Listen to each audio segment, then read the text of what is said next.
Hello, everybody, and welcome in live to another edition of the Bleeding Burnt Orange Show, number 25. Let's talk those Huskies in the Sugar Bowl. I am Matthew Miller, your host. Thank you guys for being here today. I always appreciate it. Can you please hit that like button?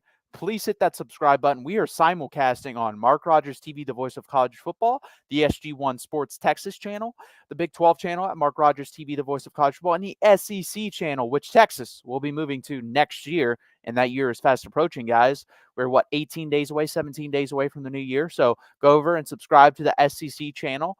And while we're still here, subscribe to that Big 12 channel. I'm not sure the logistics of it, guys, but in the off season, I believe I will be posting on the SEC channel, but I think we're going to have at least 3 to 4 more shows here on the Big 12 channel. So please hit that like button. Please subscribe down below. It really helps out the channel and what we're trying to do here, guys. We want more content. We want more traffic.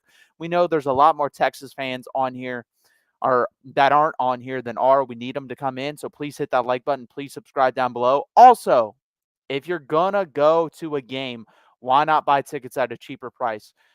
The games that are left, guys, especially the game like Texas is going to be in a college football playoff game, you're going to spend a gazillion dollars between travel, hotel, tickets. Save a little bit of that money. Go to ticketsmarter.com, type in code BIG for $10 off a purchase of $100 or more. Type in code BIG20 for a purchase of or for $20 off a purchase of $300 or more. It really helps out Mark, guys. It really helps out your wallet. So why not do it? Go to ticketsmarter.com. Don't be a dummy. Ticket Smarter. Thank you guys for being here live with me again on the Bleeding Burnt Orange Show. We're going to take you through this season, take you to the off season. I'll probably do 2 to 3 shows a week during the off season. So please hit that like button. Please subscribe. Keep these comments flowing in. Let's grow this platform, guys. I really appreciate you guys being here. Sergeant Pickles, a Washington fan. Bet you didn't expect a Husky to be first in. Go Dogs. I highly appreciate that. We will be talking the Washington offense versus the Texas defense a little later in the show. We're going to hit the transfer portal as well. It's getting crazy out there, guys. Some big news dropped not that long ago for us Texas fans, so it's going to be interesting.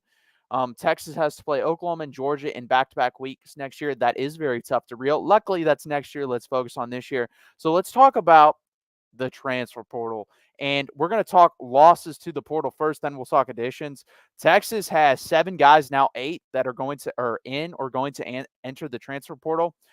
Let's talk about these guys first. Jalen Catalon. Honestly, a big disappointment. He transferred in from Arkansas, didn't play in that many games. He played in 8 games, 17 tackles. And even in those 8 games, guys, I believe he only played like 50 to 60% of the snaps at most. He was really a disappointment. He's one of those guys. I think there's 3 to 4 categories of player that don't work out. He's going to fall into the category of being injured is why it doesn't work out. And a lot of that has to do with him too, guys. This guy just refuses to adapt to the way the game, his body can be played, like the way that his game has to be played with his body. He wants to kill people when he's out there. He hits every hit like it's his last hit. And this has caused injuries. And it's funny because going into the NFL said the same thing. You're going to have to calm down your play style, one, because they don't play like that in the NFL anymore. I'm a Broncos fan. If you've seen what has happened to Kareem Jackson for hits 10 years ago, no one would have batted an eyelash about. He's been suspended for multiple games, I think like 5 or 6 games the whole year. And Jalen Catalon plays a lot like that. And on top of that, he gets hurt every time he does make that sort of play. So he's going to have to change his style. The problem is, guys, he may not be that good of a player if he changes his style. So I appreciate what he did for us and the little time he did spend here. He's a good player when healthy, but we'll see what happens with him going forward. Xavier Bryce, honestly, not that much of a loss. He's a cornerback that we picked up, high 3-star, low 4-star type player. We flipped him from Kansas in his recruiting process. He's been here for 2 years. He played in 4 games over the 2 years he was here. I think he has talent, guys. He's a very big, long, rangy cornerback, 6'1", really slim body, athletic build. He's a good player. And I think, honestly, Kansas, I think he already committed to North Texas, but if I was Kansas, that's who I would have tried to pick up in the portal. I don't know if they did, but he is at North Texas already, so he moved quickly. Safety B.J. Allen, we were really high on coming in at Texas. Steve Sarkisian's first class. He had 2 games in over 2 years. Honestly, didn't do much, guys. Kind of a disappointment. But it does, like, if you get a sense here, it's mostly safety and defensive back, which we're going to be losing quite a bit from with Jahdae Barron leaving too. So that's going to hurt, guys. And we really need some guys to come in. So we'll talk about that as well when we get to the additions. Sawyer Gorham Welch which is an offensive lineman that barely played. He only played in one game over his 4 years at Texas at the offensive line position, switched from the defensive line position, so kind of an interesting player there. And then Casey Kane, wide receiver. I like this guy. I think this guy's got a lot of talent. 3 years with Texas, 9 catches for 214 yards, and he was our leading receiver in the Alamo Bowl game versus Washington. I think this guy, if he goes to the right place, can be a very good player. I think he could be an NFL player. I'm going to miss him because I think we underutilized his potential here at Texas. I really do. I think he's a good player. Isaiah Nayer, another big disappointment. This guy got a lot of NIL money transferring into Texas from Wyoming. Out Wyoming his last year before transferring to Texas. He had 44 catches, 878 yards, 12 touchdowns. Very good player there. Blew his ACL out 2 years ago, and ever since then he's had one catch for 12 or 14 yards over the next 2 years. Been a disappointment. I think this guy and another dimension is a stud here at Texas. It just didn't work out. Injuries, and then for whatever reason, got in the doghouse with the coaching staff. Again, I think if this guy ends up on the right situation, we're talking about an NFL player. I think there's a possibility this room at Texas is going to be looked back on, this wide receiver room, and we're going to realize, damn, we had 2 or 3 really good NFL wide receivers that we didn't even play. I think there's a real possibility of that. So nothing but love to these guys that are deciding to transfer. And then 4-star Larry Turner Gooden, redshirt freshman, played in 4 games over the last 2 years. I think he's also a pretty good player. Depth-wise, it's going to hurt losing all these safeties and defensive backs in the portal. That's 3 safeties I mentioned and 1 defensive back, so that's going to hurt depth-wise. But I don't think any of these guys are must-hit or are missing guys. I think, honestly, Casey Kane and Isaiah Nayer are the 2 guys we're going to miss most out of the portal, especially with the other guys going pro. We have very little returning production. And also, a big one hit about an hour ago. Malik Murphy will enter the transfer portal. We kind of knew this as Texas fans. There was no chance this guy was going to stay because, let's be honest here, what I saw from Arch Manning and him this year, I think Arch Manning probably would have passed him up in the offseason, and Quinn's going to come back next year. So Malik was probably never going to play at Texas. I applaud him for the 2 games he did play, for the 2 wins he gave us versus Kansas State versus BYU. So you saw the talent flash, guys. He's got it. He's got a cannon of an arm. He can be accurate on the first read. He's got to get better at reading defenses and progressing through reads, and then also setting his feet. That's his 3 biggest issues. If he gets better, he doesn't have to be great at those things. If he gets better, he can be a good quarterback. I don't know where he's going to go. Cam Ward is obviously the most highly touted, in my opinion. I think Malik Murphy's in that Kyle McCord territory where he'll probably fall to a Nebraska type situation. I know Kyle McCord is no longer interested in Nebraska. That was another piece of news I came across, which is weird. Now he's talking about Syracuse. Nebraska, I could see a fit for Malik Murphy. I actually think that wouldn't be a bad fit. Then again, he is turnover prone. So Matt Rule, that may scare Matt Rule because Matt Rule's been burnt by that. So nothing but love to Malik Murphy. I think he's staying with the team through the Sugar Bowl. There's been sources on both sides saying he will leave the team before the Sugar Bowl or be with the team. I'm not sure. Honestly, guys, I think it'd be better if he left because you've already put this out in the ether. If there's an injury, to me, that's a very weird situation. I think Arch should be getting the second team reps, and I would be confident if Arch got all the second team reps from here on out. I think if Quinn did get hurt in that game, Arch could execute the offense. And even if he couldn't, he's got a lot of mobility, which would probably give Washington issues. So that is the transfer portal losses. Let's see what you guys have to say about that or any comments. And then we'll move on to the transfer portal targets. We'll talk about them, realistic people I think we can or will get in the transfer portal. And then there's some names out there that I think we should look at, but I don't think we really have a shot at. Sergeant Pickles, evening to real agreed. All Big Ten SEC schools will have tough schedules. Fun fact, Texas fans, Huskies have only ever lost 2 coaches. I saw this in a comment, and this was very interesting. Sergeant Pickles, I appreciate the information. Sark to USC and Daryl K. Royal to Texas. That's very interesting to me. I love little nuggets like that. Surprising here, Hewers is likely back. Perhaps QB depth in this draft. 100%. That's what scared him. The QB depth in this draft. I think during most drafts, Quinn Ewers is a top 4 prospect, guaranteed. He's probably 6th or 7th in this class. He's probably a late 2nd round, early 3rd round pick. I think with coming back and executing this style of offense, I think you could see him get drafted in the range of Mac Jones. I think that's who he reminds me most of if you got everything right. I think he can be deadly accurate in the short to intermediate, struggle with the deep ball a little bit, and he's more athletic than Mac also. But I think he can become a very high executor of the Steve Sarkisian offense, and I think that's the reason he's coming back. I think that year will definitely help him, and to be honest here, I think it's going to end up being Carson Beck if J.J. McCarthy decides to come back, him, Quinn Ewers, and Jalen Milroe for the NFL draft next year. I think those are your top 4 quarterbacks in somewhat of that order. Maybe Cam Ward. If he doesn't decide to go pro this year, I could see that as well. It'd be a very interesting decision from him too. Next year's draft class definitely isn't as good as this year's. This year's is all time. Like, honestly, this could be the best quarterback draft ever. Penix, Williams, May. I mean, there's guys that I think Sam Hartman may go undrafted. Like, that's how deep this is. He's probably like the 12th or 13th best quarterback in this draft, which is crazy. Most years, that guy's like the 6th or 7th. So, a very deep class. I think it's very wise and smart for Quinn Ewers to come back. And people think that's a failure. It's not. It would only be a second year or his third year starting. I think that's pretty normal. I just throw out his first year, honestly, because he should have been his first year at Ohio State didn't mean anything to me. It really didn't. He took that because of the money. So he's had 3 real years in college, or he will have at that point had 3 real years in college and 3 starting years. So I don't think that's abnormal, and I don't think the NFL will look down on him for it like they do in some other sports.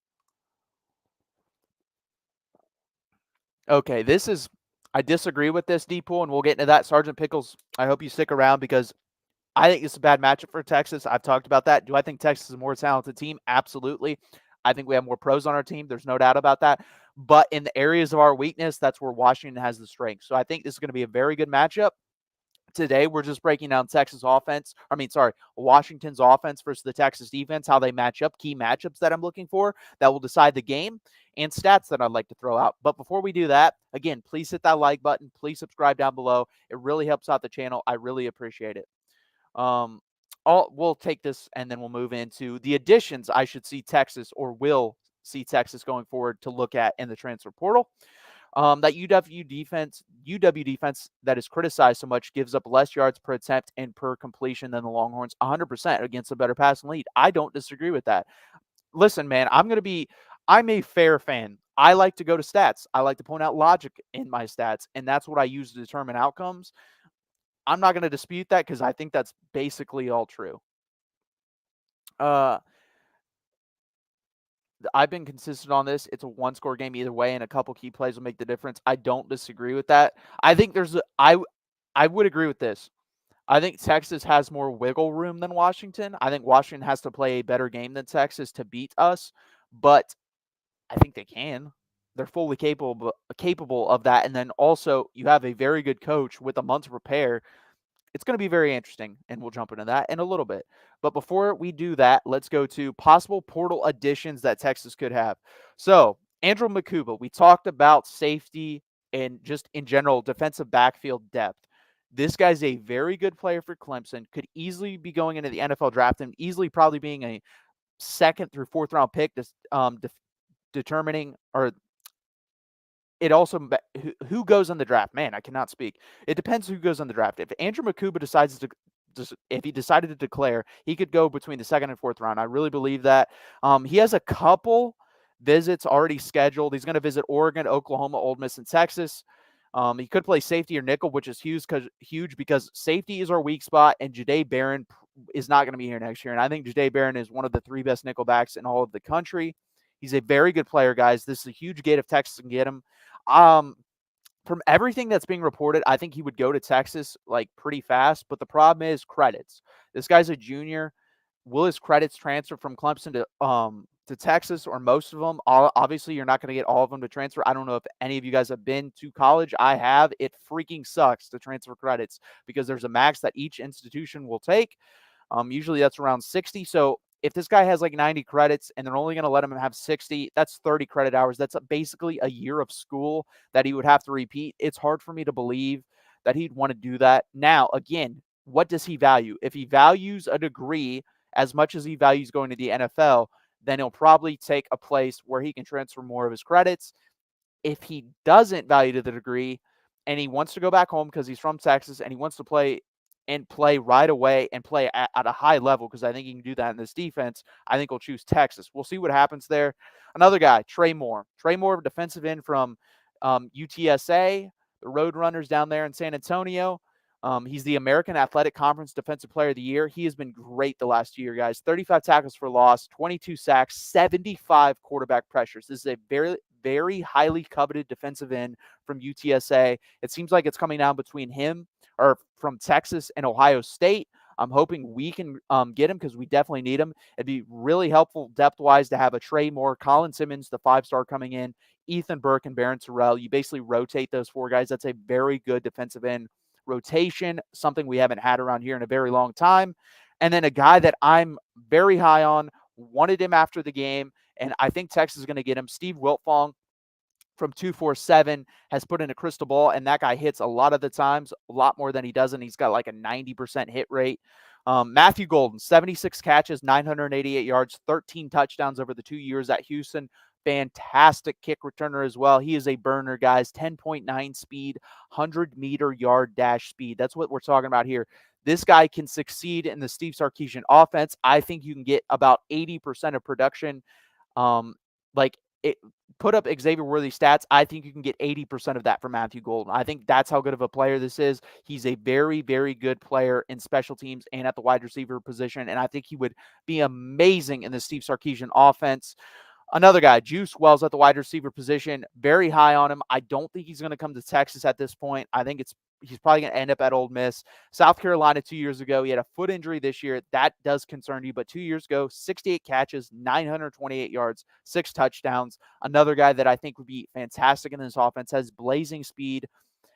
Very good in the South Carolina offense 2 years ago. If his foot is fine, he's definitely a take for Texas, but I do think he ends up at Ole Miss.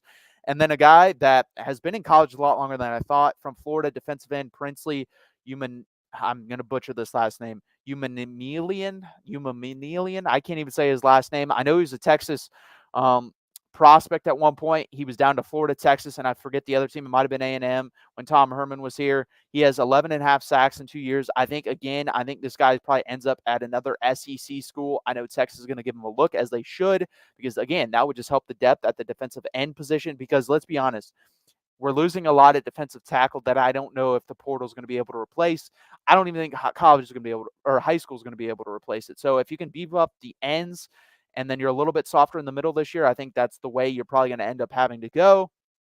But another pie in the sky one to me is Walter Nolan, former number 1 player. He's a very good player. I think he's being overrated in the portal, in my opinion, but he's still very good. He would definitely help Texas. Again, I think he ends up at Alabama. I don't think he ends up at Texas, but it'd really help. I know we've been in contact with him. He's going to demand a lot of NIL money. He's a very good player, a little bit overrated, but still very good player, and would help what we're going to lose in Tavondre Sweat, probably Byron Murphy, and probably Alfred Collins at the defensive tackle position. And then another guy that, unfortunately, I don't think we can get because of a credit situation is Jamari Caldwell. His GPA just does not match Texas at this point, is what we're hearing. So he will not be at Texas. He would be a fantastic fit from Houston. 6.5 sacks this year, a lot of tackles for loss. He's a very good player. I think he ends up probably at another SEC school. I think LSU, no offense to those guys, not a great school. I think he can get in there. I don't think he can get into Texas. So those are some portal additions. I expect, honestly, I think Texas will end up with 2 of the 3 of Trey Moore, Matthew Golden, Andrew Makuba. Maybe all 3. If you get all 3, that's a hell of a pull this early from the portal. We'll see if we can do that. I think Matthew Golden is going to end up at Texas for sure. And then I think Trey Moore, really good chance. Andrew Makuba, I think, wants to be at Texas. Don't know what the credit situation, if he will be. But those are the 3 guys I will keep an eye on for Texas in the portal. Let's jump back into your comments.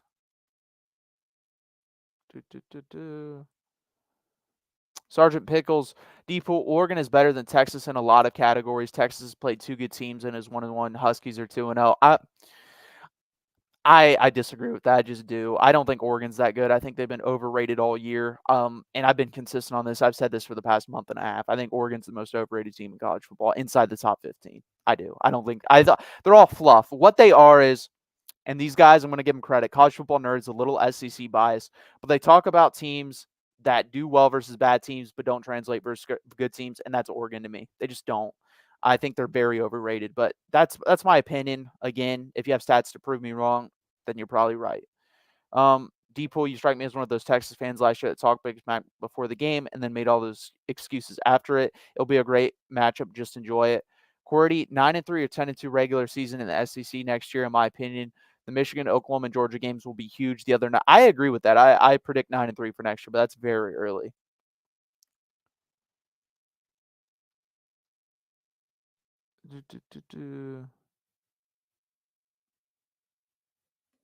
Says the Texas fan living in Ohio. Okay, I don't know what that means.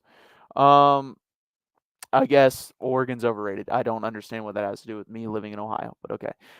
Okay, so we're gonna jump into this Washington offense versus this Texas defense. I think it's what's going to decide the game, so I decided to start here first. So Washington offense, just run through some stats real quick. 37.7 points per game, number 8 in the country. 469 yards per game, number 10 in the country. 7.1 yards per play, number 14 in the country. Number 4 in the country. That's a very big difference. Third down conversion rate, 47.97%. I think this is a key stat because when we get to the Texas side, we are very good at stopping third down plays. Number 12 in the country. Red zone scoring a little bit worse than I thought, but it's better than us. Red zone scoring 85.94%, 49th in the country. 4.5 yards per rush, 40th in the country. Fantastic passing team, average rushing team in my opinion. Dillon Johnson has been good. You know what this is?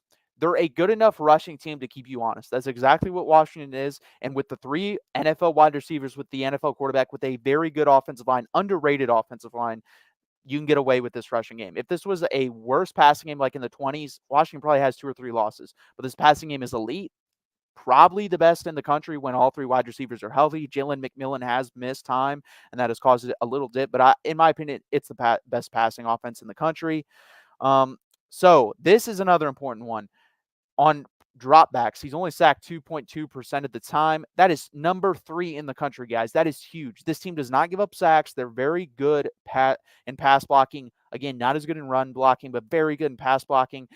That is going to be a key going into this game. Again, we'll hit on the keys later. Michael Penix, 65.9% completion percentage, 4,218 yards, 9.1 yards per attempt. With Dillon Johnson, his running mate in the backfield, over 1,000 yards, 5.5 yards per carry. Really good player, transferred from Mississippi State. Got a chance to play in the NFL. Underrated player.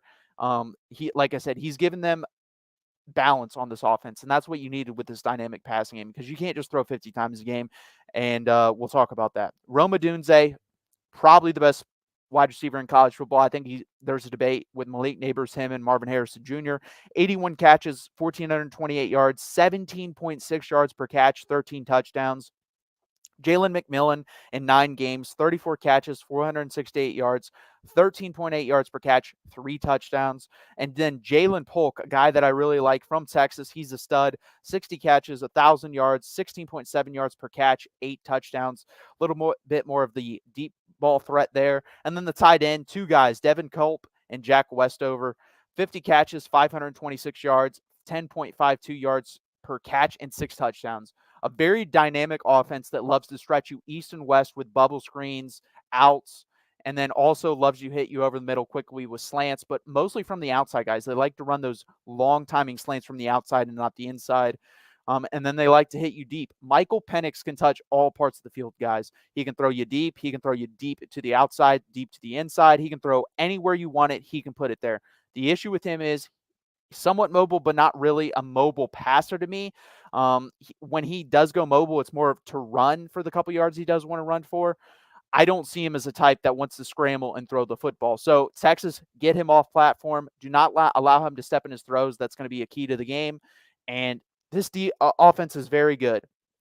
Lineup versus our defense, which I will jump into in a minute. There's a lot of stats that favor this offense, and why I think this is a worse matchup for Texas than people are realizing. I think it's a worse match. I think it's the worst matchup Texas could have drawn in the playoff. I would have rather played Alabama again. I definitely would have rather played Michigan again. Those teams match up better versus us. That's why I believe if we win this game, we will win the national championship.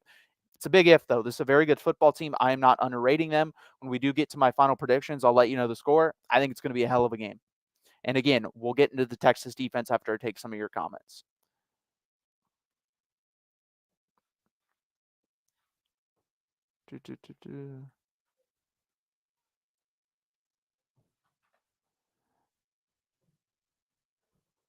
Man, there's a lot of weird comments in here, guys. I wonder if Sark tries to double up Odunze. If so, McMillan and Polk can still beat you up. I don't think he doubles up Odunze, guys. When we get into that, I think what they're going to try to do is put Ryan Watts on him. He matches up with them physically.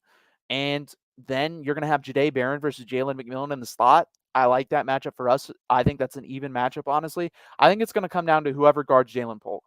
If it's Terrence Brooks versus Jalen Polk, I could 100% see Washington trying to exploit that matchup. I think that's a matchup they should try to exploit. And I think that's a matchup to where Texas fans, you'll know early. If they go there 3 to 4 times early and he's catching them, we're in for a long night, but it's going to be very interesting. Okay, let's jump over to this Texas defense, guys. So, Texas on defense, 17.5 points per game, number 10 in the country. Opponent's yards per game, 321.9. That's number 20 in the country. Opponent yards per play, 4.9 yards per play. And that is number 124 in the country. That is not good, guys. It's not good at all. Or no, sorry, that's 24th in the country. Sorry. So it is pretty good. This is where Texas thrives, and this is where I think is a big matchup in this game. Third down conversion rate, 25.9%, number 1 in the country. As we saw, Washington is number 12 in the country. To me, Texas, you have to. If Washington is able to average 4 yards per carry in this game, Texas is in trouble. You have to stop this run, especially on first downs, unless Washington's going to decide to throw early, which I think would be smart for them. I think you want to run on second and third down if you're Washington and throw on first, because Texas is very good at stopping the run. And if you're going to get into second and tens, and then you're relying on Michael Penix to complete passes, and he misses some, and you're in third and 10, you're not going to convert versus us. It's just not going to happen.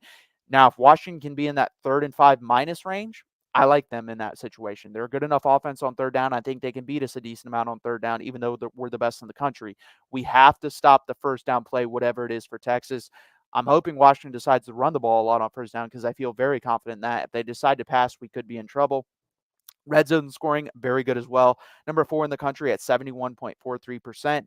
And then we are top 5 in every rushing statistic you want to see. Very good versus the rush. I think we're the best rushing defense in the country when it comes down to when you boil down every metric. You have DeFondre Sweat, Big 12 Defensive Player of the Year. Byron Murphy, Big 12 Defensive Lineman of the Year. 2 guys that are going to be first or second round picks in the NFL draft. Studs. Alfred Collins has also played well lately. I think he'll probably be a 3rd or 4th round pick. So you have 3 guys that are going to be in the top 4 rounds of the NFL draft in your defensive interior. That is the strength. The problem is Washington doesn't want to run the ball. So it's going to be very interesting. And some of the matchups that we're going to talk about here, guys, like I said, the sack percentage. Washington has the 3rd best defense in the country, or 3rd best sack percentage allowed in the country at 2.2%. Texas does not get to the quarterback sack-wise, number 61 in the country at 6.26%. So I fully expect Michael Penix to have some time to throw, and I think it's going to come down to this, guys, Washington's interior offensive line versus Texas defensive interior offensive line, or interior of their defensive line. Washington's interior offensive line is their weakness. Their strengths are their tackles. You have Nate Kalepo, Parker Brailsford, and Julius Bulow. If I butchered those last names, I apologize. For Stephondre Sweat, Byron Murphy, and then Alfred Collins when they rotate. These guys are going to do fine versus the run. There's no doubt about that. You have to be able to get pressure from the interior. I don't see Ethan Burke and Baron Sorrell being able to get much pressure on the tackles. Guys, you're going to be in the NFL. You're going to be highly picked. This is your game to shine. You have to get Michael Penix off his platform and make him move left to right and throw the football. If Michael Penix is able to step up in the pocket consistently, Washington will be able to exploit our defense down the field. It's going to happen. They're very good at it. In the games, Alamo Bowl game last year, when he had time, he had some success. Now, I will say, Michael Penix does struggle versus the blitz. So if I'm Pete Kwiatkowski, I'm changing up looks consistently and constantly. He doesn't really do that. And I'm bringing blitzes up the middle. It's the weakness of their line. It's our strength. Blitz him off the middle and get him moving left to right. This guy does not want to run. And I don't think he's a good passer moving left to right. He's not great. He's way better on platform, on time, stepping in the pocket. We have to get him out of the pocket throwing the ball if you're going to have him throw. If he steps up, this game's over. If he's stepping up, let's say he drops back to pass 40 times and 30 of those times, 30 to 35 of those times, he has a clean pocket, this game's over. If, for example, he throws the ball 40 times, 20 of those times, it's a dirty, muddy pocket, I like our chances in this game. I really do. That is the key for this Texas defense, interior offensive line of theirs versus our interior defensive line. Next up, two other key matchups that I already talked about. Ryan Watts versus Rome Odunze. Ryan Watts is going to play safety at the next level because he doesn't have top-tier speed. But you know what he does have? Top-tier physicality. The guy is 6'3". He's a physical freak. He's a very smart football player as well. He reminds me a lot of Richard Sherman. I think if you get him in a cover 3 scheme at the next level, he could play cornerback and be very good. I think he's going to end up at safety, and I would not shock me if he does play safety at sometimes in this game because we are going to be missing Derek Williams for the first half, and that is a big deal because he is our best cover safety, um, and he's gone the whole first half. But Ryan Watts versus Odunze, when they do line him up one-on-one, you have to win your matchup, be physical at the line of scrimmage, get them off timing. That is a key to this game. The other one that I talked about, Jahdae Barron, who only allows a 60.6 passer rating, guys, so that's very good out of 158. It's above average, to Jalen McMillan in the slot. Two very good players, two guys that are going to play in the NFL for a long time, have to win your matchup. I think if Washington goes 2-0 on this matchup, they win the game by 10 to 14 points. If we go 1-1, I think it's a coin flip game, and we win we win by around 3 points. If we win this, I think there's a really good chance we blow them out because I really don't see a chance for them running the ball on this defense. That's what it's going to come down to. Interior offensive line for Washington versus our defensive interior, and then those two matchups. And if you're able to win those matchups, Terrence Brooks, you just have to be average on Jalen Polk or whoever they decide to cover him. You don't have to be great, but you just have to be average. Hold him to 70, 80 yards receiving if you can keep these guys to a minimum of 50 to 70 yards. Again, it would shock me if Dylan Johnson has a big game in this year. I don't think we've allowed a 100-yard rusher at the running back position. Actually, I know we haven't, other than Dylan Gabriel, quarterback position at Oklahoma. So it's going to be huge. And we have to switch up looks. What I went back and watched Michael Penix's worst game of the season versus Arizona State. You have to go sometimes bring 3 guys, drop 8. Sometimes bring 8 guys, drop 3. But you have to get pressure when that happens. It's very important, guys. You cannot allow stuff like big plays to happen downfield because they do want those big plays eventually. These are the keys to the game, guys. Washington's offense versus Texas defense. So that's what we'll talk about. That's what we'll finish up on. I'm not going to give you a prediction of the game. That will come later. And then next week we'll talk Texas offense versus Washington defense, and then we'll bring it all together as a whole and talk predictions and stuff like that. So let's jump into your comments real quick.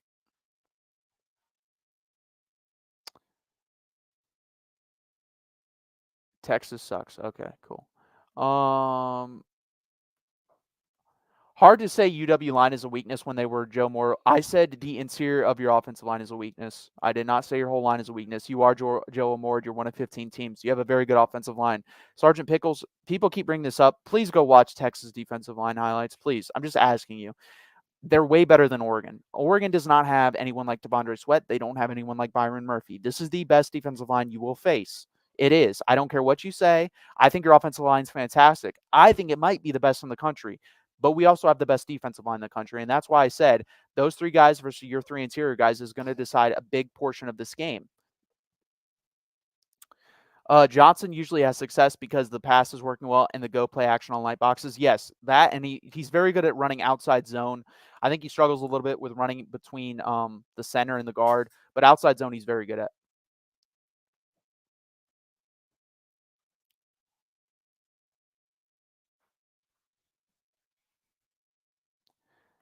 Can Texas stop the run without dropping a safety down? Yes, we have done that the whole year. We're going to be able to stop the run. That's not the question. The question is if Washington can just get, honestly, 3 to 4 yards on first down, they're in very good position to win this football game because I do think you can convert 3rd and 5 minus at a 40% clip, and that's good enough to win this game. You don't have to be great. You don't have to convert 50 to 60%. But let's say, for example, you have 10 third downs, your average margin is 4.7 yards, and you're able to convert 40%, you'll probably win the game. I think 3rd down is going to be a very big key to the game. I think how many times we can force Michael Penix to pass. I think any over 45 and we'll win the game. To me, that's way too much. You have to be balanced. You have to be somewhat balanced. They're going to have to run the ball 20 times. Now, I think that's another thing. Can you rush it for 4 yards per carry or more? I think that's a big deal. I think if Texas can hold you to 20 carries for 65, 70 yards, we'll win the game. There's so many little things in this game that are going to determine it. I think these are 2 very good teams. I think their weaknesses mirror each other a lot of ways. Washington isn't great versus the pass, neither is Texas, and they're going against two very good play callers with two to three weapons on both sides. Jatavian Sanders is nasty at the tight end position for us. And then you have obviously A.D. Mitchell and Xavier Worthy, and they both kind of want to call the game the same way. They both want to throw east to west and then stretch you vertically, but they start east to west. So it's going to be very interesting. I think it's a good game. If our cornerbacks play our A game, then I think we win this game pretty easily. Do I expect that? No, because they haven't played an A game yet this year. So it'd be very foolish of me to think we're going to do it versus the best passing team we've played. They played pretty well in the Alamo Bowl last year versus Penix, the back end did, but we've lost guys since then. And also, I think Michael Penix has gotten better. I think the wide receivers have gotten better. I think this is a totally different game from the Alamo Bowl. And I think people reading into that game at all is pretty stupid. You had opt outs. And you were playing for totally different stakes. So I don't read into that game whatsoever. I think this is a completely separate game. For a year makes a gigantic difference. Last year, Casey Kane was our leading wide receiver, and Xavier Worthy couldn't catch a cold. This year, he's caught basically everything since his hands healed, and we have A.D. Mitchell's our second best wide receiver. So I wouldn't read too much in that game. And Jatavian Sanders has become way better than he was in that game. On top of our offensive line has gotten better, as well as Tavondre Sweat, honestly, was nowhere near what he was this year. He's way more consistent, way better. Same with Byron Murphy. And I bet you would say the same thing with your players, Sergeant Pickles. They've gotten better. They've gotten more consistent. So I throw that. I don't care about the result. I really don't. I know people are taking takeaways from that. Texas fans are like, well, we did well versus wide receivers. Washington fans saying we won the game. I don't think it really matters. We'll see what happens January 1st down at the Sugar Bowl. I'm no I'm in no was discounting Texas line. I just take issues with some, not you saying UW. No, they don't have a mediocre line. UW, like I said, there's a possibility. Like if they do really well in this game and hold up and they win this game by 10 points, which could definitely happen, hand them to Joe Moore because they would have played the best defensive line they've played the whole year and they would have held up. And it's if Tavondre Sweat and Byron Murphy can't be Tavondre Sweat and Byron Murphy in this game, it's a gigantic credit to University of Washington's deep or offensive line. And I think I think honestly, guys, that's where this game's won, period. I think if Tavondre Sweat and Byron Murphy can do what they've done the whole year, we win this game. If they can't, Washington's going to win the game because I don't think our edge defenders are going to have some amazing game. And if they do, it's going to be, I think, Barron Sorrell because I think Barron Sorrell has played pretty damn well the past couple of weeks. But I just don't see that happening. I only take away from last year that DeBoer can match Sark. Oh, 100%. Kalen DeBoer is a very good coach. I think Kalen DeBoer is a top 7 coach in America. I think Steve Sarkisian and Kalen DeBoer are two of the top 5 play callers, like offensive minds. I know Kalen DeBoer, Ryan Grubb calls the plays, but offensive minds in college football. So I think it's going to be a good game. I don't think it's going to be quite as high scoring as people think it is because I think with a month to prepare, Kwiatkowski, you guys know him well, is a very good defensive coach. I don't know Washington's defensive coach. When I get in their side of the ball, I will learn his name, learn what he does. But I think it's going to be a good game. And I don't think it's going to be a blowout by any sense. I know people have talked about this is going to be a blowout more than anything. I actually think for whatever reason, Michigan's going to blow out Alabama. I think there's way too much Alabama smoke right now. First off, Alabama's not blowing out Michigan. Alabama hasn't blown out anyone this whole year. So that's not going to happen. I just have a weird feeling Michigan's going to win that game and win it by 10 plus points. I think Jalen Milroe is going to make a lot of mistakes. He's prone to doing that. And I think Michigan's just the most sound team out of the 4. They're the most sound. They're not the most talented. Honestly, might have the least high-end NFL talent out of the 4, but they're just very sound, very smart, and coached very well. So that's my take on that game. I'll probably give a prediction for that game too when it comes down time to it. But I think that's going to do it for today, guys. Can you please hit that like button? Please subscribe down below. Like I said, next week we'll talk more transfer stuff. I'm sure something else will happen. Like I said, Malik Murphy is going to enter the portal. That we found that out an hour ago. So we'll talk about that stuff. We'll break down the Texas offense versus the Washington defense, and then we'll bring it all together the next week, and I'll make a prediction. It's going to be a very good game, guys. I fully expect that. I fully expect myself to be nervous throughout this whole thing, but I'm just glad we're here. It's been a long time. It's going to be fun. And again, guys, this is Bleeding Burnt Orange number 25. Please hit that like button. Please subscribe down below. It really helps out the channel and what we're trying to grow here. Hook 'em, guys. And respect to you, Washington fans. I think it's going to be a great game. Keep your friends coming in. Keep the comments coming in. Jump back in. See if we have any New comment, Sergeant Pickles. Fun chatting with you today. Go Dogs. You too, Sergeant Pickles. Come back next week when we talk Texas offense versus Washington defense. And bring your friends with you too. I don't mind talking. Washington fans, I have no issue with you guys. I don't have many interactions with you guys. So I think it's cool to kind of get to learn and judge a new fan base. Texas takes it all. If we can get past this game, I think there's a really good chance we win the national championship because I like our matchup, G-Pool. I don't like this matchup, and we'll keep diving further and further into this. I'll probably be on Mark's show with Mark at some point too, so please hit that like button. Please subscribe down below. Go to the SG1 Sports, do the same thing. Go to Mark Rogers Big 12, do the same thing. And Mark Rogers SEC channel, which Texas will be on next year, and do the same thing. And remember, Ticketsmarter.com to save you $10 off a purchase of $100 more, and Ticketsmarter.com for Big 20 for $20 off a purchase of $300 more. I appreciate it, you guys. Hook 'em.